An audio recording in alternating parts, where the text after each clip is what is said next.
та бүхэнд амралтын өдрийн мэнд хүргэе. За цаг хөтөлбөр өнгөрч байгаа 7 хоногт өрнөсөн онцлог үйл явдлыг таймлаг өргөх гэж байна. За эхлээд тайм хөтөлбөрт ямар мэдээлэл багтаж байгааг дуулгая. Монгол банк мөнгөний бодлогын хүүгээ зөөлөж 12% хүргэлээ. Говь компани үйлдвэрт томоохон хэмжээний гал гарлаа. Монгол улсын ерөнхийлөгчийн сонгуульд нэр дэвшигчдийн дунд явагдах байсан халз мэтгэл зайн дахин хойшлогдлоо. Зориг агсны амь насыг бүрлэгсэн хяналтын шатны шүүх хурд болох байсан ч хойшлогдлоо.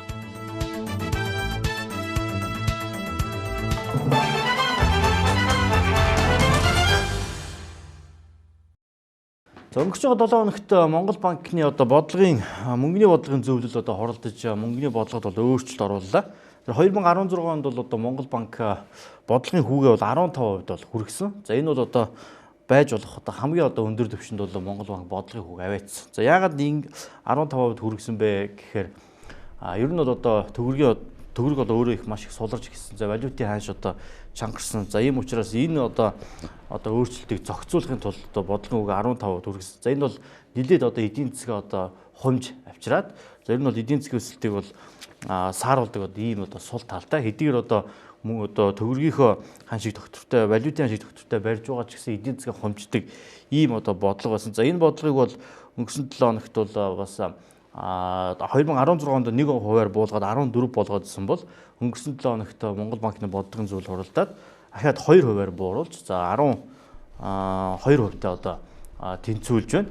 За ингэснээр бол 15% байхад бол арилжааны банкуд бол бас мөнгө айлуулах гаргахгүй байхыг хичээж. За ер нь бол мөнгө ийм эдийн засгийн ийм эрсдэлтэй цаг үед бол бас өндөр хүүтэй зээл олгохын оронд за Монгол банкны энэ өндөр хүүтэй байдлаар хадгалуулж за эндээс ашиг олох ийм боломжийг бол мэдээж арилжааны банкуд бол харж байсан. За тэгвэл өнгөрсөн 7 хоногт бодлогыг 12%-тай болгож бууруулснаар одоо эдийн засаг эргээд ийм тэлэх ийм дүр зураг харагдаж байна. За одоо бол хуримтлагдсан мөнгө за банкны зээл бол олголтууд бол ихсэн. За аж ахуйн нэгж мөнгөний хомсдолоор аж ахуйн нэгжүүдийн хувьд бол бас мөнгөний хомсдлоос гарах за цалин тэтгэврээ тавих энэ боломж болж байгаа нь бол илүү өргөн цар хүрээтэй нэгдэж ирнэ гэж бол Монгол банк үзэж байгаа. За Монгол банк өөрийн албан ёсны захин уудсандаа бол энэ бодлогын үгийн өөрчлөлтийн талаар бол бас тайлбар хийсэн байгаа. За ер нь бол бодлогын үг бууруулахаар зэрэг эндээс гарах бас нэг сөрөг үр дагавар нь бол инфляц байгаа. Тэгэхээр бол инфляц бол зорилттой төвшнөөс бол хэтрэхгүй байх гэдэг ийм зүйлийг бол хэлж байгаа. Инфляц 2017 онд бол 5 дугаар сарын байдлаар улсын хэмжээнд 3.7 байсан. Улаанбаатар хотын хэмжээнд жилийн 3.8 төрсөн. За инфляцийн өсөлтөд бол эдийн засгийн сэргэлтээс гадна нийлүүлэлтийн шинжтэй хүчин зүйлс нөлөөлж байгаа ч за дунд хугацаанд бол төв банкны зорилттой төвшний орчимд бол инфляц догтворчхоор байна гэж бол үзсэн байгаа. Ер нь бол бас энэ Монгол банкнаас гаргасан энэ албан ёсны тайлбар дээр бол за эдийн засгийн ер нь бол сэргэх ийм эрэг дүр зураг бол гарч эхэлсэн. Олон улсын валютын сантай хамтран хэрэгжүүлэх хөтөлбөрийн нөлөөгөөр макро эдийн засгийн эрсдэл буурч тодорхой бус байдал багасч зах зээлд оролцогчдын итгэл сэргсэн гэдэг. За дээр нь бол уул уурхайн салбарын үйлдвэрлэл бүтээн байгуул эрчимдсэн. За гадаад худалдааны нөхцөл сайжирсан. Богино хугацаат гадаад үрийн иргэн төлөлтийн дарамт буурч байгаа зэрэг бол эдийн засагт бол эрэг нөлөө үзүүлж байгаа гэж бол үзэж байгаа. Энэ жил бол эдийн засгийн өсөлтийг 1.4% байх болов гэж үзсэн. За сүүл дараас сангийн яамны мэдээлэлээр бол эдийн засгийн өсөлт 4-өөс 5% бол хүрсэн. Тэгэхээр сангийн яам бол энэ эдийн засгийн өсөлтийг 2019 онд гэхэд бол 8.1% болгох ийм маш том зорилтыг тавиад байгаа. Хэрвээ одоогийн энэ эдийн засгийн өсөлт яг энэ зорилт төвшөндөө хүрээд яг ийм байдлаар өсөлтөө хадгалж чадах юм бол энэ бол 2019 онд энэ 8.1% гэдэг үүнээс ч өндөр хувиар эдийн засаг өсөх ийм боломж байна гэдгийг бол бас Монгол банк бол өнгөрсөн 7 хоногт өөрсдийн албан ёсны веб хуудсанд бол ийм мэдээллийг бол байршууллаа.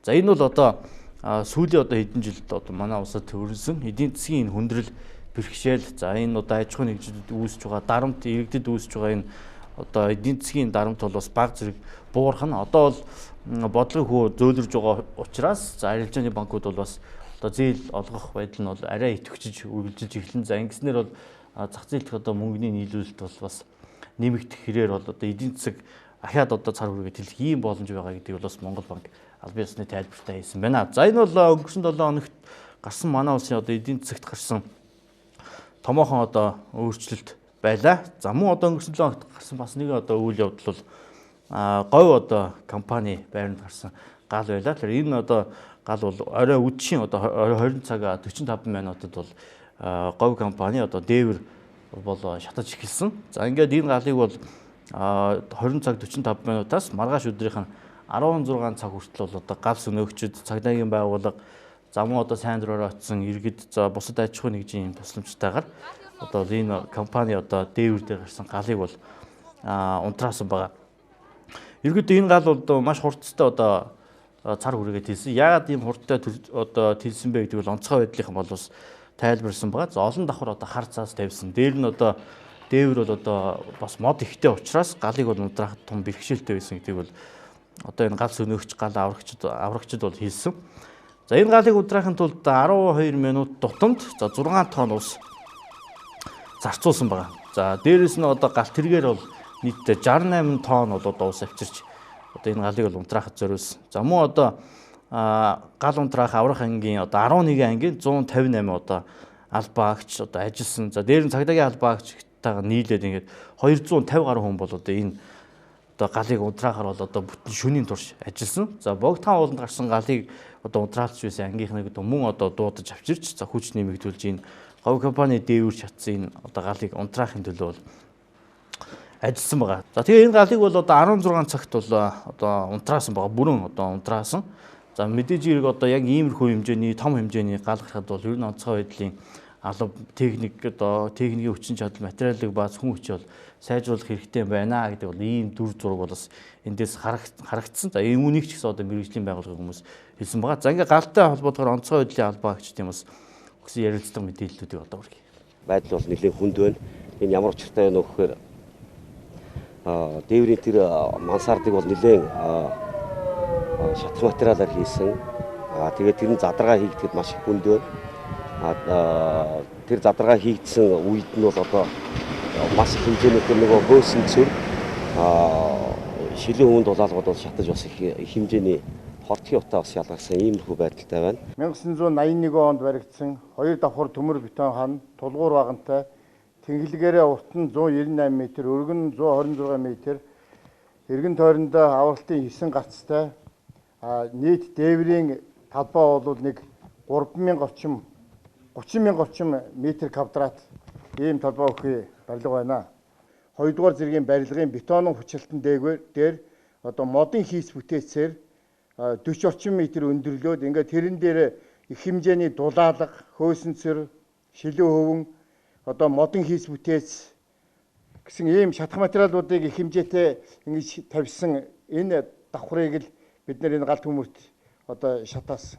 Түүнээс тухайн барилгын одоо үндсэн хийс бүтээц буюу тэр бетонын хүчлэлт мөн тухайн барилгын одоо үйлдвэрлэлийн техник тоног төхөөрөмжүүд бол ямар нэгэн байдлаар гал төмрийн одоо эрсдэлд ороогүй. Түүхийн эдээс нь аваад за эцсийн бүтээгдэхүүн хүртэл боловсруулдаг ийм шаттай амжилттай цорын ганц үйлдвэр бол одоо манай энэ говь компани байгаа. Ер нь бол зөвхөн Монгол төдийгүй за олон улсад ч гэсэн нэр өндөр бол маш одоо ийм том одоо компани байгаа. Гал гарснаас үүдэн за говь хувьцаат компани бол хувьцаанд бол бас одоо өөрчлөлт орсон. 14.96%-аар бол хувьцааны үн үнс энэ ойролцоогоор нэгж хувьцаа нь бол 2060 төгрөгөөр одоо ингэж унсан байгаа. За говь компани бол 81 онд одоо ашиглалтанд орсноос хойш 2007 онд бол одоо хувийн хвшил рүү шилжсэн. Өнөөдөр 1800 гаруй ажилтнтай. За 1100 одоо тонн түүхийн ноос, 500 тонн ээрмэл утас, сая одоо 1 сая сүлжүүл бүтээгдэхүүн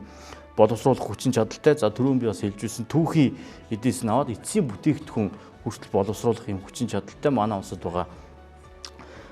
Цорын ганц одоо ийм том үйлдвэр. Ер нь бол гаднаас ирсэн одоо аялагч, жуулчид ер нь гадны томоохон зочид төлөөлөгчдийг ч гэсэн одоо ирэх үед нь одоо энэ говь компаниар одоо оруулж танилцуулдаг. За ийм одоо томоохон хэмжээний одоо ноолорон бүтээгдэхүүн ийм үйлдвэр ажиллаж байгаа бол үзүүлдэг. Манай улсын бас нэг нь одоо нүүр царай болсон томоохон үйлдвэр. Ер нь бол дэлхийд ч одоо олон улсад ч гэсэн өөрсдөө одоо бараа бүтээгдэхүүнээ худалдаа авдаг. Говийн бүтээгдэхүүн гэдэг бол чанар эдлэгээ маш сайтай гэдэг ийм одоо мэдээлэл бол олон улсад байдаг. За тэр зутгаараа говь компани үйлдвэр бол анх одоо энэ компани үйлдвэрлэгдсэн цагаас хойш өнөөдөртөө ингээ харьцуулах юм бол үйлдвэрлэл нь бол 200 дахин, борлуулалт нь одоо 500 дахин өссөн одоо ийм үзүүлэлттэй байдаг. За гадаадын улс оронд бол энэ говийн одоо франчайз одоо үйлдвэр 53 шиг одоо ийм франчайз үйлдвэр дэлгүүр байна. За 2021 он гэхэд одоо энэ гадаад дахь дэлгүүрүүдэд бол 81 болгож одоо өсгөхөөр одоо энэ компани бол төлөвлөж байгаа. За өнгөрсөн 2016 онд одоо төрийн гэрэг гэж одоо Монгол Улсын ерөнхийлөгч үндэсний шилдэг бүтээн байгуулалт олгодог ийм шагнал байдаг. Тэгэхээр энэ шагналыг бол одоо говь компани бол бас 2000 сая одоо цагаан сарын өмнөхөн бол бас ерөнхийлөгчөөс хүртсэн байгаа. Тэгэхээр бол энэ компани бол тухайн үед бол бид нар одоо ахаад гадаад дахь одоо нэр нөлөөгөө нэмэгдүүлэх ийм одоо зорилготой байна гэдгийг бол бас мэдэгдэж байсан. За азар бол энэ одоо галын бол бас хэн нэгэн хохирч хэн нэгэн эрүүл мэндээр бол хохирсонгүй мөн одоо үйлдвэрийн одоо дээвэр одоо шатснаас за эд анги болон за бус зүйлд бол бас гал хүрч ямар нэгэн одоо дээврээс өөр одоо техник технологийн хөвч үү юм уу хүний эрүүл мэндийн хувьд бол хохирол байгаагүй гэдгийг бол онцгой байдлынхаас мэдээлсэн байгаа. За мөн одоо цагдаагийн албан агч нар ажилласан байгаа. За ингээ эдгээр хүмүүсийн бас одоо ярилцлагаас үргэлж. Одоогоор ямар нэгэн хүний амнаас эрсдсэн гэмтж бэрдсэн асуудал байхгүй. За байгууллагын дотоод аж ахуйг бүгдийг хамгаалтанд аваад тэр нүүлгийн шилжүүлэх ажиллагааг хийгээд дуусгасан. За говь үйлдвэрт гарсан энэ гал бол бас одоо нийгмийн одоо хувьд бол за бусад одоо аж ахуйн нэгжүүдийн хувьд бол бас хөдлөгсөн ийм үйл явдал байлаа. За говьд гарсан галыг бол унтраахаар маш олон одоо аж ахуйн нэгж компаниуд бол тусалсан. Тухайлбал одоо Монголын төмөрч зам өөрсдийн галт тэргээрээ одоо 68 тонн одоо усыг зөөвөрлсөн. Зам ус түгээх одоо сүлжээ. За мөн одоо апу компани одоо хамгийн ойр байрлах апу компани өөрсдийн усны нөөц, усны хэвлэлээсээ бол бас өгсөн одоо ийм мэдээлэл байгаа. Ер нь бол 12 минут тутамд 6 тонн усыг бол энэ галыг унтраахын төлөө бол зориулж ирсэн. За тэгээд одоо компаниуд бол чадах ядгаараа бүгдээр одоо тусалсан. За хоол цай бэлтгэж өгөх, ус авчирж өгөх, за тэнд ажилласан албан агчдад бол эмнэлгийн тусламж хүргэх гээд ер нь бол одоо ерөнхийлөгчийн сонгуульд өрсөлдөж байгаа нэр дэвшигчид ч гэсэн мөн одоо сурчлагынхаа үеэр за говь компанид гарсан галд одоо санаа зовниж байгаагаас илэрхийлж энэ одоо Монголын нүүр царай болсон томоохон галыг бол унтраасан бас онцгой байдлын одоо албан агчид за мөн тэнд ажилласан цагдаагийн албан агчид хаавал дүүргийн одоо цагдаагийн албан агчид баярлсан талархсан бол илэрхийлсэн. За говь компани ч гэсэн өөрсдөө бол бас мэдээлэл гаргаж за одоо энэ одоо үйлдвэрийн одоо галыг унтраах сэтгэл зүрхээр хамт байсан иргэд болон аж ахуй нэгж байгууллагуудаа баярлаа гэдэг ийм мэдээллийг бол гаргасан. За ингээд говь үйлдвэрийн одоо дээвэр шатаж за бүтэн шөнийн дур шатаж одоо энэ унтраас энэ үйл явдал бол за бас одоо хэсэг хугацаанд ч гэсэн монголчууд бол нэгийгээ бас дэмждэг за томоохон аж ахуй нэгжээ улсын одоо нүүр царай болж байгаа энэ компани төлөө бол бүгд бас нэг сэтгэл зовсон ийм үйл явдал байлаа.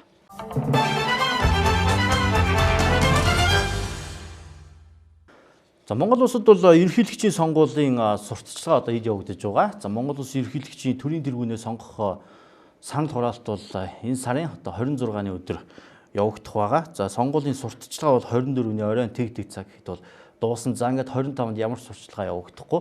За ингээд 26-ны өглөө 7 цагаас санал хураалт эхэлж өгчийн одоо 22 цагт дуусч. За ингээд Монгол улсын төрийн тэргүүн тэр оройдоо бараг одоо хэн сонгогдсон байг нь гарч ирнэ. За энэ сурталчилгааны хугацаа бол нийтдээ 18 хоног үргэлжилж байгаа. Тэгээ энэ одоо 18 хоногийн хугацаанд 3 нэр дэвшигчийн дунд бол мэтгэлзээ явуулахар боллоо төлөвлөсөн. Тэгээд энэ мэтгэлзээнийг хэн зохион байгуулах вэ, яах вэ гэдэг дээр бол 3 нам одоо нарийн бичгийн дараанараас бүрдсэн одоо ажлын хэсэг байгуулсан. Тэгээ энэ ажлын хэсэг бол ярилцаад ер нь бол мэтгэлзээ бол 3 байх нь одоо зүйтэй байна гэд. За ингээд бол 3 одоо бям гарагийг бол сонгож одоо оройн 20 цагаас эхлээд 22 цаг хүртэл яг 2 цагийн хугацаанд ингээд мэтгэлцгээр бол одоо тохиролцож төлөвлөсөн. Одоо 3 намаас гуруулангаас нь одоо нарийн бичгийн дараагаар орж одоо ажлын хэсэг байгуулж ингэж тохиролцсон байсан юм а. За гэвч бол энэ мэтгэлцээ бол одоо явагдсангүй. Мэдээж хэрэг иргэдийн одоо зүгээс бол энэ халз мэтгэлцээ явуулж за эндээс бол бас их олон зүйл одоо сонголтоо ихэд бол олон зүйл шалтгаална гэж бол бас иргэдийн зүгээс бол үүдж байсан. За гэвч бол өмнөх одоо бям гарагт одоо мэтгэлцээ явагдах байсан ч одоо ардчсан намын зүгээс бол оролцох боломжгүй гэдэг мэдэгдснээр одоо хойшилсан. Тэгээд ардчсан нам бол телевизүүдийн холбооноос зохион байгуулж байгаа мэтгэлзээнд биш. За өөрсдийн одоо сонгосон хэвлэл мэдээллийн байгууллагаар хэврээ мэтгэлцэхэд бэлэн байна гэдгийг бол илэрхийлсэн. Энэ 7 хоногийн одоо бям гарагт мөн л одоо энэ мэтгэлзээнийг за Монголын телевизүүдийн холбоо зохион байгуулахаар төлөвлөсөн. За ингээд 3 намын одоо удирдлагуудад бол бас 7 хоногийн өмнө одоо урилга хөргүүлсэн. За гэвч одоо баасан гарагт мөн одоо ардчсан намын зүгээс одоо энэ мэтгэлцээнд мөн одоо оролцох боломжгүй өөрсдийн санал болгож байгаа одоо телевиз болон хэвлэл мэдээллийн байгууллага дээр хэрвээ ирвэл одоо мэтгэлцэхэд бэлэн байна гэдгийг бол бас одоо илэрхийлсэн байгаа. Тэгээд энэ мэтгэлзээ бол 3 удаа явагдах байсан. Ингээд 3 удаа явагдах 2 удаагийнх нь бол ийхүү одоо хойшлж байна. За хамгийн сүүлийн мэтгэлзээ бол Монголын үндэсний олон нийтийн одоо телевиз дээр бас явагдахаар товлогдсон байгаа. Тэгэхээр энд болох мэтгэлзээ ч гэсэн ер нь нэр дэвшигч нар ирэх үү ирэхгүй юу гэдэг нь бол мөн одоо ингээд эргэлзээтэй болж байгаа. За ингээд мэтгэлзээ одоо хойшлогдсноор Монголын телевизийн холбооноос мөн одоо хэвлэлийн богорол хийсэн. За мөн одоо ерөнхийлөгчийн сонгуульд өрсөлдөж нэр дэвшиж байгаа одоо зарим нэр дэвшигчдийн зүгээс ч одоо мэтгэлзээнд бусдыгаа оролцохыг бол урайж бол бас мэдээлэл хийсэн байгаа. За ингээд Монголын телевизийн холбооны мэдээллийг хүргэе. Бэлтгэл ажил 100% хангагдсан байсан. Жишээ нь та бүхэн харж байгаа энэ хүү хайрцагнууд бид мэтгэлзээнээ 2 хэсэгтээ явуулах гэж байсан. Эхнийх нь болохоор бодлогын түвшний асуултуудыг тавих байсан. Эдийн засаг, нийгэм, хууль эрх зүй гэх мэтчлэнгээр ерөнхий асуултуудыг тавиад хоёр дахь нэвтрүүлгийн хэсэг нь нийтдээ ард түмнээс ирүүлсэн асуултуудыг асуухаар бэлдсэн байсан. Эдгээр 3 хайрцагт тус нэр дэвшигч болгонд ирүүлсэн асуултуудыг бид одоо нуглан хийх байсан. Энэхүү хайрцагнаас суглаад нэр дэвшигч маань асуултандаа хариулах байсан. Яг өнөөдрийн байдлаар сая хэвлэлийн хуралд орохоос өмнө жишээ нь 1950-аас бид нэр тандалтаа авчаад ээж байна. 1950-д одоогийн байдлаар 14260 тандалт ирсэн байна. Энэхүү нэр дэвшигчдэд халз мэтгэлзээн зориулж. Үүнээс 8464 нь асуулт байна. Нэр дэвшигчдэд зориулсан. За ингээд 2 удаа болохоор товлогдоод исэн ерөнхийлөгчийн сонгуульд нэр дэвшигчдийн халз мэтгэлзээн бол ийхүү одоо хойшллоо. За ингээд энэ ерөнхийлөгчийн сонгуультай холбоотойгоор өнгөрсөн 7 хоногт бас нэгэн одоо дуйлайн шууган бол одоо бий болсон. За энэ бол одоо Дорж Зодуу гэдэг хүний за төрийн албыг одоо 60 тэрбум төгрөгөөр худалдан авах төрийн албанаас одоо ийм хэмжээний мөнгө босгох гэсэн энэ бичлэгийг тараасан гих одоо энэ Дорж Зодуу гэдэг хүн бол олонний өмнө ил гарч ирсэн. За энэ одоо Дорж Зодуу гэдэг хүнтэй холбоотой мэдээлэл сошиал орчин болон за одоо ингээ хэвлэл мэдээллийн байгууллагууд ерөнхийлөгчийн одоо сонгуулийн сурталчилгааны одоо сурталчилгаанд ч хүртэл одоо ашиглагдаж ингэж одоо явсан байна. Тэгэхээр энэ одоо хүн бол за энэ анхны одоо энэ бичлэгийг бол хийсэн гэдэг бол өөрөө бол мэдэгдэж байгаа. Тэгээд ер нь бол өөрийг нь бол бас амь насанд нь занал хийсэн байт юм уу бусад байдлаар одоо дарамт шалт үзүүлсэн гэдгийг бол бас сошиал орчинд бол хүчтэй одоо мэдээлэл хийсэн. Тэгээд энэ үний бол амь насанд одоо ингэж одоо аюул занал учруулж байгаа учраас хамгаалах нь зүйтэй гэдэг үүднээс цагдаагийн байгууллагаас хамгаалт гаргасан гэдгийг өнгөрсөн 7 хоногт бол хэлсэн. За энэ бичлэг бол Монгол Ардын намын удирдлагуудын дунд одоо яригдсан ийм бичлэгээ гэж энэ одоо Дорж Зодуу гэдэг хүн бол бас ярьсан байгаа. Тэгээ үүнтэй холбоотойгоор бол бас Монгол Ардын одоо намаас муу одоо мэдээлэл хийсэн байгаа. За ингээд цагдаагийн одоо мэдээлэл болон Монгол Ардын намын одоо удирдлагуудын зүгээс энэ одоо үүсэж байгаа үйл явдалтай холбоотойгоор ямар одоо мэдээлэл хийснийг одоо 2016 оны улсын хурлын сонгуулийн үеэр бас үүнийг хуулийн байгууллагууд шалгаад энэ эрүүгийн хэргийн гэв төр хэргийн бүрэлдэхүүнгүй байна гэдгээр татгалзаж хаасан одоо прокурорын шийдвэр нь хүчин төгөлдөр байгаа учраас Монгол улсад мөрдөгдөж байгаа эрүүгийн байцаан шийдэх хуулиар нэгд хүчин төгөлдөр байгаа шийдвэр дээр ахиж эрүүгийн байцаан шийдэх ажиллагаа явуулж болдоггүй. Гэхдээ энэ дээр прокурорын байгууллага шалгахын зүйтэй гэж үзээд хамтарсан ажлын хэсэг гаргаад авилгатай төвцөх газар цагдаагийн байгууллагын хамтарсан ажлын хэсэг прокурорын шийдвэрээр гараад шалгаж байна. Энэ шалгалтын явцад 2016 оны улсын хурлын сонгуулиар эмэгтэйгдэн байгуулагдсан засгийн газар томилогдсож бүрийн хэрэг хугацааг хэрэгжүүлж эхэлснээс хойш нийтдээ төрийн албанд төрийн өндөр албанд гэх юм уу 3000 орчим хүн томилогдсон байдаг. Энэ 3000 орчим хүнийг нэг бүрчлэн шалгаж байгаа. Энэ мэдээллийг захим ертөнцөөр ер нь олонний анхаарлыг татах гэж зориудаар ингэж түгээгээд гаргаад явуулаад байгаа нь Дорж Зодуу гэж итгээд байгаа. Энэ Дорж Зодуу дээр цагдаагийн байгууллага эрүүгийн хэрэг үүсгээд шалгаж байгаа. Ийм үйл ажиллагааг зохион байгуулж байгаа энэ хүмүүсийн зүгээс эсвэл нийгэм тэртэргүй энэ эмх замааргүй байдал үүсгэх гээд уриалаад байгааг эсэргүүцэж байгаа хүмүүсийн зүгээс амь бие эрүүл мэндэд нь занл хийсэн байдал тогтоогдож магадгүй гэсэн мэдээлэл бодиттойгоор авагдсан учраас цагдаагийн байгууллага үнийг хамгаалтанд авах нь зүйтэй. Энэ хүний эрүүл мэнд амь насыг хамгаалах үүднээс хуулиараа эрүүгийн байцаан шийдэх ажиллагааны оролцогчдыг цагдаагийн байгууллага хамгаалтанд авах үүрэгтэй. Энэ үүргийнхэн дагуу бид хамгаалтанд авахаар өөрт нь санал тавьж ингээд таны амнаас эрүүл мэндэд аюул учрж байгаа учраас ингээд цагдаагийн байгууллага хамгаалтанд авч яана гэдгээ мэдэгдээд ингээд хамгаалтанд авч байгаа үйл ажиллагаа болж байгаа. Түүнээс энэ үнийг баримтах гэсэн ямар ч үйл ажиллагаа юм болоогүй.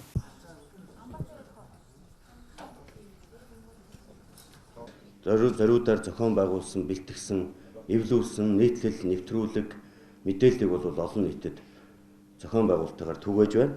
За түүний нэг болох 60 тэрбумын асуудал бол байгаа. Та бүхэн мэдэж байгаа. 2016 оны улсын их хурлын сонгуулийн үед энэ 60 тэрбумын асуудал бол сөхөгдөж эхэлсэн. За мөн орон нутгийн сонгуул болж байх үед энэ 60 тэрбумын асуудал бол дахин яригдсан. За тэгвэл энэ удаагийн ерөнхийлөгчийн сонгуул болоод явж их энэ цаг хугацаанд бол энэ 60 тэрбум төгрөгийн асуудал бол дахин яригдж байна. За энэ 60 тэрбум төгрөгийн асуудлыг та бүхэн анзаараад үзэх юм бол ерөнхийлөгчийн сонгуул, орон нутгийн сонгуул, парламентын сонгуул болж байгаа энэ цаг үеүүдэд дандаа ил гарч ирдэг. Ил гарч ирж тухайн сонгуульд орж нэр дэвшиж өрсөлдөж байгаа хүмүүсийн нэр хүндэд халдах, олон нийтэд бас тодорхой хэмжээнд итгэл үнэмшил төрүүлэх тийм бодлого зорилтыг бол тавьж ажиллаад ирлээ гэдгийг бас та бүхэндээ хэлмээр байна. За ерөнхийлөгчийн сонгуулийн сурчлагаа эхлээгүй байсан цаг үеэс эхлээд энэ 60 тэрбум төгрөгтэй холбоотой асуудлыг бол янз бүрийн байдлаар олон нийтэд хүргэхийг бол хичээж ажилласан байна. Ардчилсан намын зүгээс. За ингэхдээ энэ дундаа ардчилсан намын бүлгийн хурлыг хийж, бүлгийн хурал дээр бас тодорхой бичлэгүүдийг одоо зохион байгуулалттайгаар тастаж, эвлүүлж олон нийтэд хүртэл болгож ажилласан байдаг. За энэ хэвлэлийн хурлаа хийж их үеэрээ нэг ноцтой яриа олон нийтэд гарсан. Тэр яриа нь юу гэхээр хэрвээ энх бол дарга зөвшөөрвөл чамайг алчиндаа гэж Ганбаатар хэлсэн гэдэг яриаг бол гаргаж эхэлсэн. За түүний дараа иргэн дорж зодов өөрийнхөө хуудасаараа дамжуулаад миний амь насанд аюул учирлаа гэдэг ойлголтыг бас олон нийтэд хүргэх чиглэлээр бол зохион байгуулалттайгаар бас явуулсан байгаа. За түүний дараахан ардчилсан намын нарийн бичгийн дарга Эрдэнэ улдын найз Батмөнх гэж Америкт амьдардаг Дэлхийн банкнд төсөл дээр ажилладаг залуу хэрвээ иргэн дорж зодвын амь насанд аюул учирсан тохиолдолд энэ хариуцлагыг энх болд Ганбаатар Сандуу Монгол ардын нам хариуцах ёстой гэсэн энэ зүйлийг бол олон нийтэд мэдээлсэн байгаа. Яг үүнтэй ижил төстэйгээр танигдахгүй хуурамч хаяг аккаунтуудаас ийм төрлийн мэдээллүүд ихээр гарсан. Энэ мэдээллүүд ихээр гарах болсонтой холбогдуулаад манай намын гишүүд, дэмжигчид, ахмад зүтгэлтэнгүүд бол бидэнд сануулж, анхааруулж, болгоомжлуулж магадгүй энэ зүйл бол гадаадын улс орнуудад болдог сонгуулийн технологитой ижил хэлбэрээр магадгүй өөрсдийн зохиосон дүрмийн дагуу явж байгаа ийм сонгуулийн хар PR-ийн ажил явуулж байна. Ардын намаас нэр дэвшиж байгаа нэр дэвшигч энд анхаарлаа хандуулахгүй болохгүй гэдэг тэр зүйлийг бол хэлсэн. Энтэй холбогдуулаад бидний зүгээс бол анхаарал тавьж энэ иргэн дор зодвыг Монголын төрийн өмнө үүрэг хүлээсэн хууль хяналтын байгууллага хамгаалтанд авах зайлшгүй шаардлага учирж байна. Энийн эрсдэл нь эргээд манай нам дээр манай намын нэр дэвшигчдэр ирэх аюул нүүрлсэн байгаа. Тэр сэтгэл зүг ардчилсан намаас нэр дэвшсэн Батулгын штабын нөхдүүд зориудаар зохион байгуулалттайгаар хүргэсэн байгаа учраас энийг бид хамгаалтанд авахыг хүсэж байгаа юм. Хэн нэгэн жуудагийн тамирчин очоод дор зодвыг зохиод унгаачлаа гэж бодоход энийг энх болд хүн явуулж зохиж унгаалаа гэдэг яриаг гаргах тэр яриаг нь хүлээж авах тэр сэтгэл зүг нь бэлдсэн байгаа учраас энэ дээр ардын намын зүгээс бол анхаарал тавьсан. Тэр чүүднээс цагдаагийн ерөнхий газарт, тагнуулын ерөнхий газарт өчигдөр үдээс хойшийн байдлаар манай намын төв штабаас хүсэлт хөргүүлсэн. Уг хүсэлттэй бол манай сонгуулийн штабт иргэдийн ирүүлж байгаа мэдээллүүдэд дүгнэлт хийж үзвэл манай намын нэр дэвшигчийн болон намын нэр хүндийг бүхлээр нь харлуулах зорилгоор зориудаар зохиомжл халдлага үйлдэж болзошгүй гэж болгоомжилж байна. Иймд иргэн дор зодвыг яаралтай хамгаалтанд авахын зэрэгцээ энэ асуудлыг бүрэн дүүрэн шалгаж шийдвэрлэн бидэнд болон олон нийтэд мэдээлэхийг хүсье гэсэн штабын бичгийг хүсэлтийг бид өчигдөр үдээс хойш цагдаагийн ерөнхий газар, тагнуулын ерөнхий газар хөргүүлсэн байгаа. Энээс үүдэлтэйгээр өнөөдөр өглөөний байдлаар юм шиг байна. Би өглөө өөрийнхөө Facebook хуудсыг нээгээд үзэхэд сэтгүүлч мөнх баясгалан Зайсангийн наадлын оргил хотхны хажууд цагдаа нар одоо дор зодыг баривчлахаар хүрэлцэн ирсэн байна. Энд ч монголчуудаа цуглаач босё тэмцэе гэдэг уриалгыг бас гаргаад ингээд явж байхыг бол харсан. За энэтэй холбоотойгоор яг юу болж байгаа талаар бас бид цагдаагаас мэдээлэл авахыг хүссэн боловч одоо хүртэл бол холбогдож чадаагүй.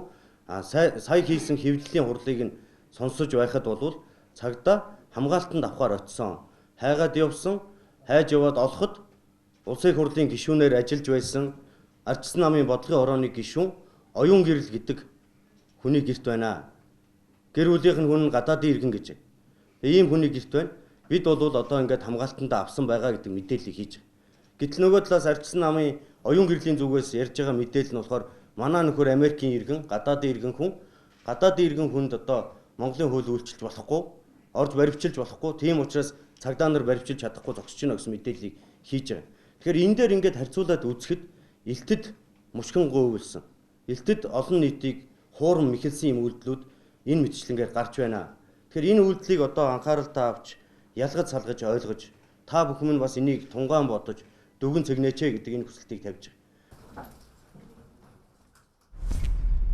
За ингээд үзэгч та бүхэнд ерөнхийлөгчийн сонгуультай холбоотой мэдээлэл хүргэлээ. За дахин хэлэхэд ерөнхийлөгчийн сонгуулийн одоо сурчлагаа дуусахад за эх 7 хоног ердөө одоо хэдхэн хоногийн хугацаа одоо үлдэж байна. За ингээд 26-ны өдөр бид бол бас саналаа өгч Монгол улсын одоо ерөнхийлөгчийн 7 дахь удаагийн сонгуулиар одоо 5 дахь төрийн тэргүүнээ сонгох юм аа.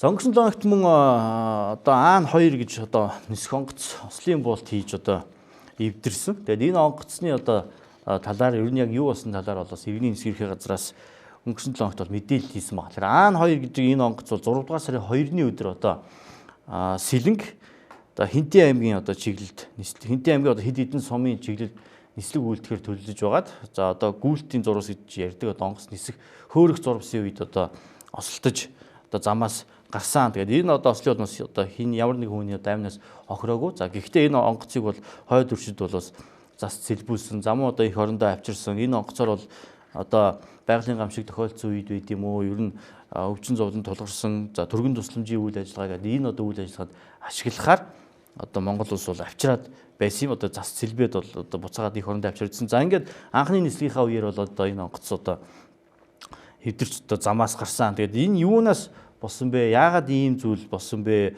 Үнэхээр одоо энэ гадуур яригдаад байгаа шиг энэ онгоц нисэх зөвшөөрөлгүй байсан уу? Техникийн иж бүрэн одоо баталгаа нь хангагдсан гэдэг бичиг баримтхан дутуу байсан уу гэх зэрэг одоо ийм асуултын хариултууд бол бас өнгөрсөн 7 хоногт бол мэдээлэл өгсөн байгаа. За энэ мэдээллийг үзэгч та бүхэнд эхлээд хүргэе. Иргэний нисхийн тухай Монгол улсын хуулийн дээр Монгол улсын агаарын хөлийг нэвтрэх, Монгол улсын агаарын зайд нислэг үйлдэх заавал зөвшөөрөл авсан байх заалттай байдаг. За энэ заалтын дагуу энэ агаарын үйлэг маань яасан бэ гэхээр 5 сарын 18-ны өдөр за иргэний нисхийн ерөнхий газарт за нислэг үйлдэх хүсэлтэд ирүүлсэн байдаг. За одоо энэ маягтан дээр байна 5 сарын 18-ны өдөр за Монгол улсад нислэг үйлдье гэдэг ийм хүсэлтэд манад ирүүлсэн байд. За энэний дагуу бид их шалгаад 5 сарын 22-ны өдөр энэ нислэгийг Монгол улсад Монгол улсын агаарын зайд нислэг үйлдөхийг зөвшөөрлөө бид хөргүүлсэн байд. За энийг бол ямарваа нэгэн одоо тайлбаргүйгээр би нэг харуулдаг. 5 сарын 22-ны өдөр ингээ хөргүүлсэн. Иргэний нисхийн ерөнхий газрын вебсайтн дээр тавьсан агаарын үйлгийн бүртгэл байхгүй байна гэсэн тийм мэдээлэл бас дагшаа мэдээлэл явна лээ. Тэрэн дээр бас тайлбар өгчээ.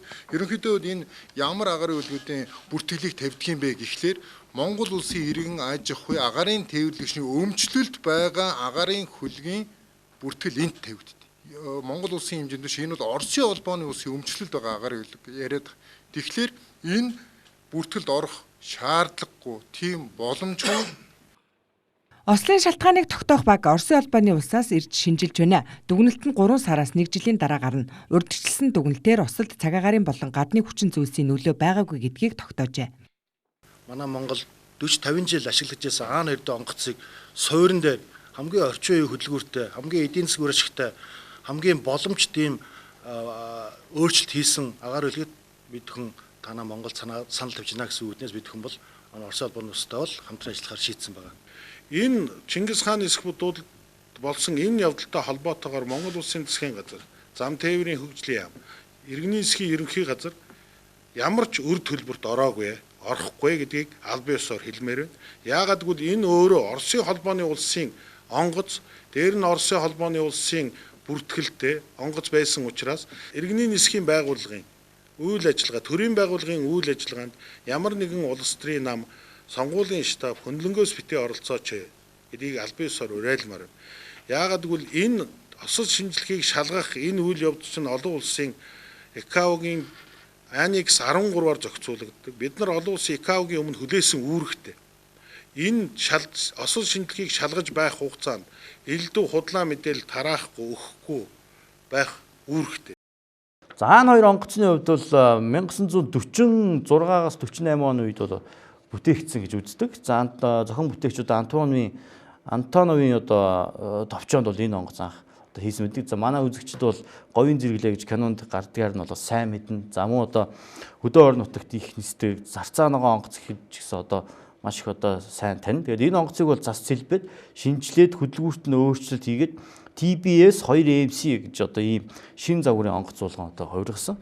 За ингээд энэ онгоцоор бол одоо бас хөдөө орон нутагт байнга одоо тогтмол нислэг үйлдэхэр бол төлөвлөж байсан. За гэвч бол энэ онгоц одоо ийхүү одоо осолтож одоогийн байдлаар нисэх боломжгүй болоод байгаа. За ослын шалтгаан нөхцөл бол за 3 сараас 1 жилийн хугацаанд бол гарна гэж бол үзэж байгаа.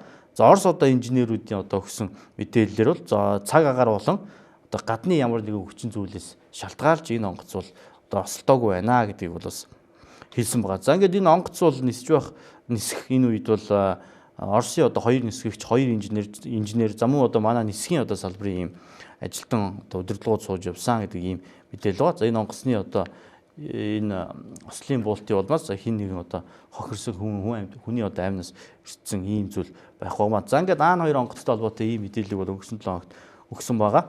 За мөн өнгөрсөн 7 хоногт өнөрсөн бас нэг сонирхолтой үйл явдал бол за одоогоос яг 19 жилийн өмнө за дэд үтсийн сайдаас одоо зориг агсны амь насыг хөнөөсөн энэ хэргийн хяналтын шатны шүүх хурал улсын дээд шүүхт одоо явагдахаар товлогдсон байсан. За энэ хэрэгт бол зориг агсны амь насыг бол за Содном Дарж Амгаланбаатар Чимгээ гэсэн 3 хүн бол одоо хороосон гэж одоо хуулийн байгууллага үзэж за 24-өөс 25 жил буюу за өнөөдөр одоо Монгол улсад үйлчилж байгаа ялын дээд хэмжээг бол энэ 3 хүнд оноогод байгаа. За ингээд хяналтын шатны шүүх хурал дээд шүүхт одоо болохоор товлогдсон. За гэвч бол шүүх хурал болж чадсангүй. Яг л Чимгээгийн одоо өмгөөлөгч бол бас гадаад улсад ажилдаа яваа учраас энэ бол шүүх хурал болох боломжгүй болж одоо хойшлуулсан байгаа. За шүүх хурлыг бол мөн одоо өмнөх шүүх хурлуудын адил хаалттай гормоор одоо явуулахаар товлсон. За гэхдээ дээд шүүхийн одоо гадна бол бас энэ одоо яллагдагч нарын одоо шүүгдэгч нарын одоо ар гэрийнхэн бол эрдэс хийсэн. За ар гэрийнхний одоо хэлж байгаа зүйл бол яг өмнөх одоо шүүх хурлуудтай адил энэ бол одоо хэлмэгдүүлэлт явагдаж байна. За энэ шүүх хурлыг нээлттэй явуулах ёстой гэдэг ийм байр суурийг бол бас илэрхийлсэн байгаа. За ингээд хаалттай шүүх хурал болохоор товлогдсон өдрийн гадна одоо шүүхийн гадна ирсэн байсан. За энэ шүүгдэгч нарын ар гэрийнхнаас бас ярилцлага өгөх. Урд нь манай өмгөөлөгч бас 2-3 жил удаа 1 сард явдаг байхгүй. Нэг жилд нэг удаа гадаад руу эмчилгээнд. Тэгээ сая 1 сард явах байсан. Өнгөрсөн 1 сард. Тэгээ бас энэ бас нэг хурал мурал дав заалтах хурал мурал гэдэг иймэрхүү байдлаас болоод явж чадаагүй байж байгаа. Сая 5 сарын 20 хэдэнд явсан. Тэгээ энд хүсэлт гаргагдсан байгаа. Дээд шүүхийг бол одоо би одоо үнэн ялдгийн бол одоо үннээр нь явмаар байна гэж бодож л байна. 8 настай хүүхдээс эхлээд 80 настай өвгөд эмгэд хүртэл одоо мэдж байгаа шүү дээ Монголын ард түмэн. Тий, дэгтэрээс одоо ерөөсөө энэ хурлыг нээлттэй хийх хэрэгтэй байна, тийм ээ? Олон түмнийхээ нүдэн дээр одоо энэ хэрэг үний юм худлаа юм уу гэдгийг л одоо яг л нээлттэй хийж өгч л одоо бидэнд энэ дээд шүүхэл тусуулах хэрэгтэй байна. Тийм ээ, үнэн мөнийг олж. Тэрнээс биш л одоо нээлтгүй ингээд хаалттай хийгээд авах юм бол энэ ер нь энэ нэг л бишээ. Ер нь тэр л төрүүчийн шийдвэрийн дагуу болчих واخ гэж би эмзэглээд байна. За өнгөрсөн 7 хоногт мөн одоо хөтөлбөр нийгмийн хамгааллын сайд номтой 2 одоо хэвлэлийн байгуулалт хийж мэдээлэл өгсөн байгаа хэвлэлийнхэнд. За энэ бол одоо цалин тэтгэврийг одоо нэмэгдүүлэхтэй холбоотой ийм асуудал байсан. Тэгэхээр бол эдийн засгийн хүндрэлтэй одоо ийм цаг үед бол Монгол улс бол одоо цалин нэмэх, тэтгэвэр нэмэх ийм боломж болцоо байхгүй гэдэг ийм мэдээлэл бол өгч байсан. За тэгвэл одоо засгийн газар ер нь одоо судалж үзээд ер нь бол цалин тэтгэврийг нэмэгдүүлэх бас баг зэрэг одоо боломж байна шүү гэдэг ийм гаргалгаа гаргасан байна. За номтой 2 сайдын өгч байгаа мэдээллээр бол тэтгэврийг бол 2018 оны эхний одоо 1 сарын 1-ээс эхлэн нэмэх одоо ийм боломжтой гэж үзсэн байна. За удахгүй одоо улсын хурал бас 2018 оны төсвийг одоо хилцэж эхэлнэ. Тэгэхээр энэ төсөвт бол тэтгэвэр нэмэгдүүлэхэд бол 150 орчим тэрбум төгрөгийг бол нэмж одоо суулгаад за ингээд тэтгэврийг нэмэгдүүлэх боломжтой гэж үзсэн. Тэгээ энэ 150 тэрбум төгрөгийн хуваарлалт нь ямар байх вэ гэдгийг бол одоо хөтөлбөр нийгмийн хамгааллын яам дээр судалж эхэлсэн байна. Ер нь бол хамгийн бага тэтгэвэр авдаг хүмүүстэй их хэмжээгээр нэмэгдүүлэх, за хамгийн их авдаг одоо тэтгэвэр их авдаг хүмүүстэй тэтгэврийн нэмэгдэл нь арай бага зэрэг одоо байх ч гэдэг ийм хуваарлалттайгаар энэ судалгааны ажил хийгдээ. За ингээд тэтгэврийг бол 2018 оноос нэмэх юм боломж байна гэж үзсэн. За төрийн албан агчдын цалингийн хувьд бол 2018 онд яг тэтгэвртэй нэмэх одоо ийм боломж байхгүй. 2019 оны 1-р сарын 1-ний өдрөөс эхлэн энэ төрийн албан агчдын цалин бол одоо нэмэх боломжтой юм а гэж хөтөлбөр нийгмийн хамгааллын яам үзэж байгаа. За гэхдээ одоо яг энэ ажиллаж байгаа одоо бүтцээр бол одоо төрийн албан агчдад бол цалин нэмэх ямар ч одоо боломж байхгүй. Одоогийн байдлаар бол төрийн албан агч 186 мянган одоо төрийн албан агч ажиллаж байгаа. Тэгэхээр энэ одоо хүмүүсийг дахиад судалж үзээд ер нь давхарцсан оронтой байна уу? Ер нь эндээс цомгогдож хүчрхэг баг яаж бий болох вэ гэдэг бол хөтөлбөр нийгмийн хамгааллын яам болон засгийн газар дахин одоо судалж үзэн. За ингээд ер нь бол цомгогдол бол баг зэрэг явагдана гэдэг бол одоо Намтай 2 сайд хэлсэн байна. За яагаад ингэсэн бэ гэхээр Монгол улс 2.9 сая хүн амтай байхад 2.9 сая хүн амд үйлчлэхэд нийтдээ 150 мянган одоо төрийн албан агч энэ хүмүүст бол одоо хурц үйлчилж байсан. Тэгвэл одоо өнөөдөр хүн ам ямар одоо хэдүү байгаа вэ? За төрийн албан агчдын өсөлт нь хэдүүгээр өссөн билээгээд за энэ хоёрын хоорондох заагийг гаргаж ирээд за ингээд дахиж одоо судалгаа хийгээд за ингээд төрийн албан агчдыг бол цомхон за бас ийм одоо цөөн үнэтэй ийм дэнхийсэн бүтцээс салъя гэдэг иймэрхүү одоо мэдээллийг хийсэн баг. За ингээд судалгаагаа хийгээд 2019 оны 1-р сарын 1-ээс цалин нэмнэ гэдэг ийм байр суурьд хүрч за одоо судалгааных ажлыг эхлүүлсэн байна. Ер нь цалингийн одоо нэмэгдлийн хувьд гэх юм бол 2014 оноос хойш огт нэмэгдээгүй байт юм байна. 2013-2014 оноос хойш нэмэгдээгүйгээр одоо явж ирсэн. За ингээд одоо 2018 онд бол тэтгэвэр, 2019 онд бол цалин нэмэх ийм боломж олзоо гарч ирсэн гэдэг бол өнгөрсөн 7 хоногт Намтай 2 сайд хэвлэлийн боголт хийж мэдээлсэн байгаа. За ингээд энэ мэдээллээс үзэж та бүхэнд хүргэе. Хүн амын орлогын 86%-ыг бүрдүүлж байгаа тэтгэмж цалин эдийн засагт одоо бас ногоон гэрлэлч эрг үзүүлэлтүүд гарахын хэрээр бид бас номер 1-т бол тэтгэврийг ямар ч байсан нэмэх шийдвэр гарч байгаа. За хэд орчим төгрөгийн хөрөнгө оруулалтыг тэтгэвэр нэмэхэд тавих вэ гэдэг бол чухал асуудал. Энийг бол урьдчилан байдлаар бид нэг дунджаар 150 орчим тэрбум төгрөгөөр тэтгэврийг түрүүний хэлсэн зарчмын дагуу нэмэгдүүлэх. Цалин 1 жилийн улсын төсвийн 25%-ыг шууд урсгал зардалтаа орж зарлагддаг. Тэгэхээр энэ бол одоо үндсэндээ 1 жилийн Монгол улсын төсвийн 4/1-ийг зөвхөн цалингийн фонд эзэлж гин гэдэг бол энэ бол асар их. Тэгэхээр бид ямар зарчим баримтлах вэ гэхээр төр ямар ажлыг хийх үү, ямар ажлыг төрийн бус байгууллага, хувь хүмүүс, аж ахуйн нэгж компаниудаар гүйцэтгүүлэх үү гэдгийг бид бас давхар тооцож байж яг одоо шаардлагатай төрийн албаны бүтцийн тоог бид гаргаж энтэйгээ уялдуулж цалин нэмэх худалдаа авах чадамжийг дэвшлүүлэх.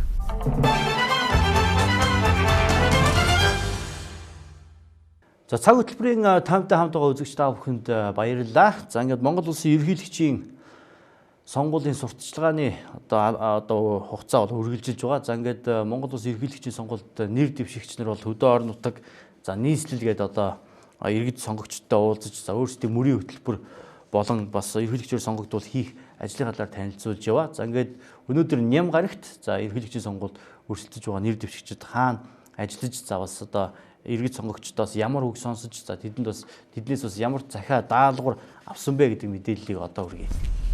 Эдийн засаг хямарч иргэдийн хитвч нэмэгэрсэн нь худалдан авалт багасч худалдааны төвүүд эзгүрч байгаагаас харж болно. Тэгвэл энэ байдал сүүлийн 1 жил арай сэргийх өнгөрсныг Завхан аймаг дахь баруун бүсийн худалдааны төвийнхэн хэлж байна. Энэ нэрчээрээ цаашид эдийн засгаас сэргээх иргэдийн амьдралыг дээшлүүлэх бодлого хэрэгжүүлж ажиллавал иргэн төртөөгийн учир утга гарна гэдгийг онцоллоо. Нэг бодлого нэг зүгт ажиллах боломжийг нь хангаж өгөхийн тулд иргэд энэ удаагийн ерөнхийлөгчийн сонгуульд Монгол Ардын намын нэр дэвшигч Мегомбын их улдыг дэмжихээ илэрхийллээ. Монгол Ардын нам олог болсон чинь одоо Монгол Ардынхаа намын үнийг л гаргана гэж бодож байна. Улс төрд олон жил болчихсон энэ хүн биднийг бас дэмжих юм болов уу? Энэ худалдааны талаар жоохон арга хэмжээ авах юм болов уу гэсэн бодлоор дэмжиж гэж бодож байна. Төрийн зүгээс ч эдийн засгийг эрүүлжүүлэх талаар авч хэрэгжүүлж байгаа олон арга хэмжээ бий. Эхнээсээ үр дүнгүй өгч эхэлсэн цаашдаж хичээн ажиллахаа нэр дэвшигчийн хувьд хэлсэн юм аа. Монгол Улсын хоорондоо засгийн газар хоорондын комиссийн хүрээнд яригдж байгаа олон одоо асуудлууд бие хэлийн бус нутгийн харилцаа хамтын ажиллагааны асуудлуудыг бас боловсронгуй болгох чиглэлээр төлөвлөсөн зүйлүүд байгаа. Энэ дээр би бас анхаарал тавьж ажиллана гэж хэлэх байна. Нэр дэвшигч Мегомбын их хурлын Монгол төр Монгол гэр мөрийн хөтөлбөрт эдийн засгийг сэргээх худалдаачдыг дэмжих талаар олон бодлого орсонд Завхан аймаг дахь баруун үсгийн худалдааны төвийнхэн баяр тавина. Монгол улсын нэрээр Монголын ард түмний эв нэгдлийн үрээр анхны хөрөнгө оруулалтанд хийгдсэн Эрдэнэт үйлдвэрийн хувьцаа хэрвээ хэн нэгний гар дээр очих ёстой бол төрд очих ёстой гэсэн шийдвэрийг Монгол улсын ерөнхийлөгчийн сонгуульд Монгол Ардын намаас нэр дэвшигч Мегомбын инх болд гаргаж байсан юм а. Эрдэнэт үйлдвэрийн 49% бол төрийн өмч болох ёстой байна гэсэн их хурлын тогтоолыг гаргаж би энэ гараараа алах зохиж төрийн өмчөнд авах ёстой гэсэн хууль тогтоох байгууллагын шийдвэрийг гаргасан. Миний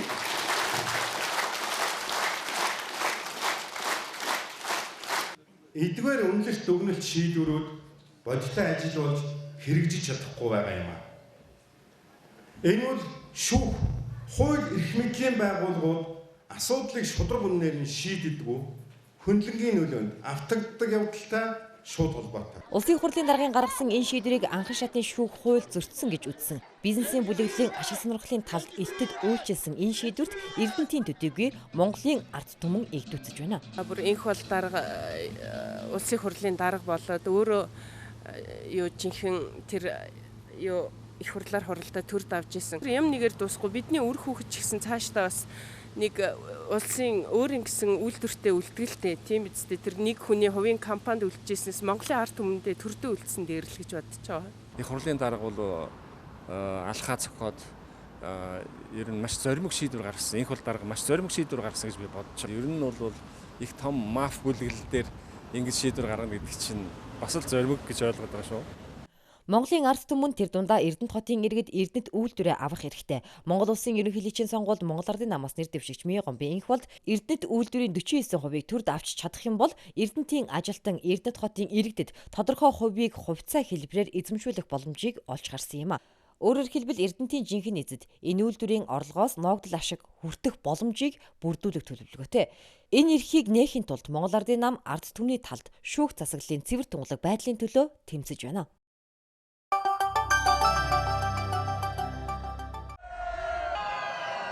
Нэр дэвшигч Баттуулгыг Эрдэнэтийн иргэд сонгогчтой уулзалт хийхтэй холбогдуулан энд таарсан худал зүйл бол нэр дэвшигч Баттуулгыг Эрдэнэтийн 49%-ийг элбэгдөрчтэй нийлж эдсэн гэх гүтгэлэг юм а. Миний бас өөрөө мэдэхгүй хөрөнгөнүүд энэ тэндээс гарч ирээд байгаа. Би бас амны бэлэг гэдээ бас юм бодоод дотроо 2007 онд одоо ардсан холбооныхаа барьцаануудтай Сүхбаатарын талбай дээр суулт тэмцэл хийж 5 толгойн ордыг 100% хятадын MCS гэж Монгол хятадын хамтарсан компанид өгсөн байсныг 96% нь Монголд буцааж эргүүлж авчруулсан юм аа. Тэгээд эндээс үндэслээд арчилсан нам засаг барьж байхдаа эргэн бүрт 1072 ширхэг хувьцааг эзэмшүүлэх тийм эрхийг өгж байсан. 2015 онд мөн дахиад энэ дайралт болсон. Тухайн үед их хурлын дарга манай намын дарга байсан зандаа үгийн инколд байсан мөн хэдэн гишүүн бид нар эрс эсэргүүцэж байгаа дахин зогсоолгож байсан. Ард түмний баялаг бол ард түмэнд очих ёстой гэдэг юмыг л баталгаажуулах гэж ингэж янз бүрээр хэлүүлж яваад байгаа маа. Чингис хааны морь төшөөг хэдэн онд байгууллаа. Тэгээд тэр жил төрсөн 10,000 хүүхдэд би үнэгүй хувьцаа гаргах шийдвэр гаргаад энэ компаниг хувьцаат болгож байсан. 16 17 насанд хүрэхээр энэ компани ашигтай ажиллуулсан сургуулийн төлбөрч гэдэг юм уу тийм ногдол ашиг авах зориултаа. Энэ Эрдэнэтийн 49%, 51%-аас Эрдэнэт үйлдвэрийг авч явж байгаа 6,000 гаруй ажилчид бол хувьцаа эзэмсэх ёстой гэж би бодож явдаг хөө. Анхныхаа 001 номерын зарилгийг та гаргахдаа Монголын тэр эрхэг хөвгөн Дордод гэдэг тэр залууг Монгол улсын баатар цалаар шагнан суваа гэсэн зарилыг гарын үсрээрээ гэж таныг яриа. Төрөө зарах авилгын сүлжээний схем хийсэн үл бүт хүмүүсийн гар хүл бүү болоорой гэж нэр дэвшигч Баттуулга Орхон аймгийн иргэд сонгогчид нийт залуучуудаа уриаллаа. Аж үйлдвэрийн салбарыг сэргээн, хөнгөн, хүнд үйлдвэрүүдийг дэмжин ажиллах төрийн бодлого алгаа Монголд үйлдвэрлэсэн бүтээгдэхүүнийг хоёр хөрш рүү гаргахын тулд галийн өндөр татвар төлж байна. Дархан нэхэл гэхэд бүтээгдэхүүнээ хойд хөрш рүү гаргахын тулд 30-40% татвар төлдөг. Мөн л дархны үйлдвэрлэгч Алтан зоос өмнөд хөрш рүү экспорт хийх боломж байгаа ч галийн өндөр татвар тээг болж байгааг нэр дэвшигч Баттулгад учирлаа. Одоо хэрвээ би ерөнхийлөгч болох юм бол аж үйлдвэрийн салбараа босгоод ирнэ гэсэн ийм уриатаагаар ялна гэж яриад байгаа юм энэ юм аа. Нэг намд төрийн 3 өндөрлөгийн их мэдлийг өгөх. Бүр тэгээ коммунист төгсөлтөй намд өгөх. Асуудал бол аюул байна гэдгийг олж харж өгөө гэлж ирсэн юм аа. За харин дархан нутгийнхан ерөнхийлөгч болцоход аж үйлдвэрийн салбарт онцгой анхаарч энэ бүс нутгийг үйлдвэрлэлийн төв цэг болгоорой хэмээн захиа даалгаврагч нэр дэвшигч Баттулгад амжилт хүслээ.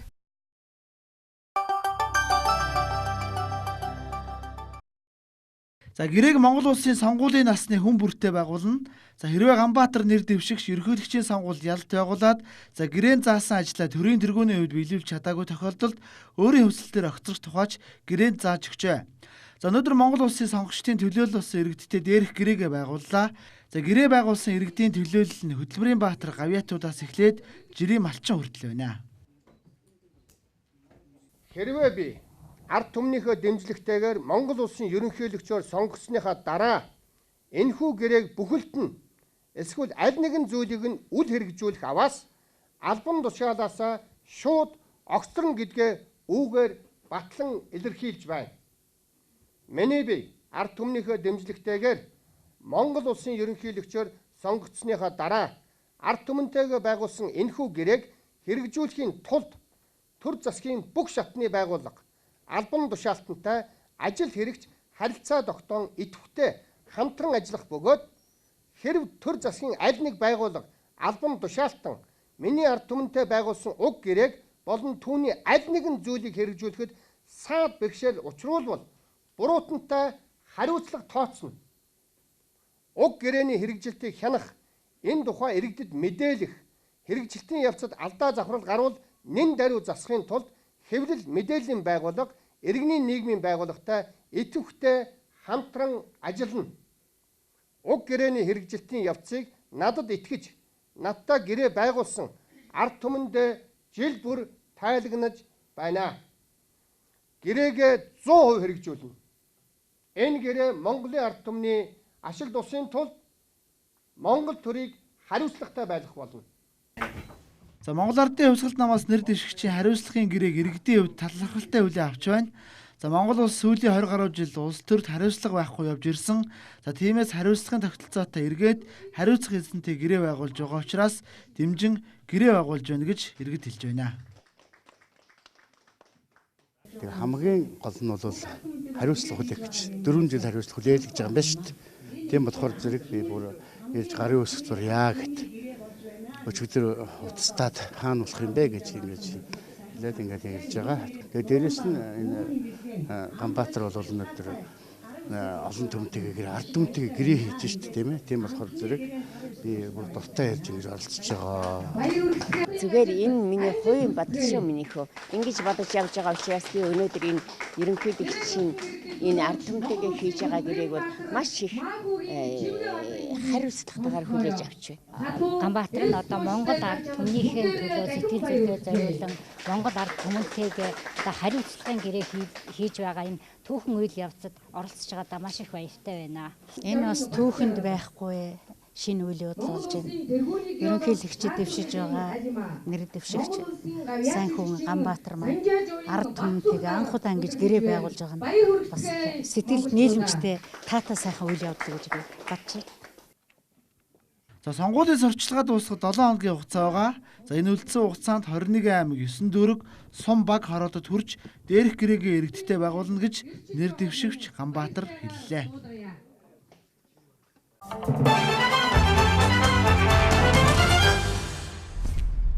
Цаг үеийн тайм өнгөрсөн 7 хоногт өрнөсөн зарим үйл явдлын мэдээллийг товчоор хүргье.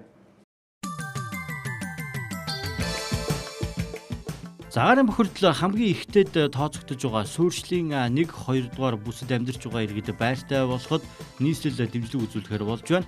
За урдчилгаа төлбөрийг бүрэн хариуцахаар болсноо мэдгдлээ. Улс орон даяар элсдийн ерөнхий шалгалт эхэллээ. Энэ жил 40 мянга гаруй сурагч шалгалт өгөхөөр бүртгүүлсэн байна. За хамгийн өндөр босго оноог Монгол Улсын их сургууль, анагаахын шинжлэх ухааны үндэсний их сургууль тавьсан байна. За зуны цагт хөдөө орон нутгийн замд сонор сэрэмжлээ зорчихыг цагдаагийн байгууллагаас анхааруулж байна. За өнгөрсөн 7 хоногт сайн шаанд замын үед чиглэлд автосол болж 3 иргэн газар дээр амнасаа алдлаа. Хамгийн харамсалтай 8 алдсан иргэд 18-аас доош насны залуус байсныг цагдаагийн байгууллагаас мэдээллээ. Үзэгч та бүхэнд цаг хөтөлбөрөөр өнгөрч байгаа 7 хоногт үнэлсэн үйл явдлын тоймыг хүргэлээ. За эх 7 хоногоос нийт нутгаар за үргэлжилсэн бороо орч сэрүүсэх төлөвтэй байгааг мод ус цаг уурын хүрээлэнгээс мэдээлсэн. Үзэгч та бүхэн сайхан амраараа шинэ 7 хоногийн ирч хүчээр дүүрэх та.